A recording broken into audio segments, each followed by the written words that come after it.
एक कांदा बारीक चिरून घेतलेला आहे आणि लसूण मिरचीचा पेस्ट, एक टमाटर बारीक चिरून घेतलेला आहे. आता त्याला मस्त असं भाजून घ्यायचं शेंगदाण्याला आणि मिक्सरमधून काढून घ्यायचं. आता कढईमध्ये तेल तापलं की टाकून द्यायचं. मोहरी जिरे टाकले, भाजले की कांदा टाकायचा. कांदा मस्त भाजला की टाकून द्यायचं लसूण मिरचीचा पेस्ट. तिखटनुसार मिरच्या घ्यायच्या. एक टमाटर टाकायचं, बारीक चिरलेलं टमाटर मस्त मिक्स करून याला भाजून घेऊया. हळद टाकायची, हळद टाकून मस्त पाणी टाकायचं. हळद टाकून मिक्स करून पाणी टाकायचं. पाणी टाकून चवीनुसार मीठ टाकायचं. मीठ टाकून याला उकळीपर्यंत आपण ही हरभऱ्याची वाळलेली भाजी याला मस्त असं चोळून पाकडून घ्यायचं.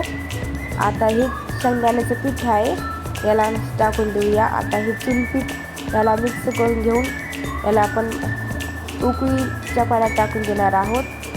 हे बघा मिक्स करून असं घ्यायचं, थोडं टाकायचं चुनपीठ. आता टाकून देऊया. याला आपण मस्त घाटून घेऊया. असं घाटून घ्यायचं. घातल्यानंतर बुडबुडे आल्या की 5-10 मिनटं राहू द्यायचं.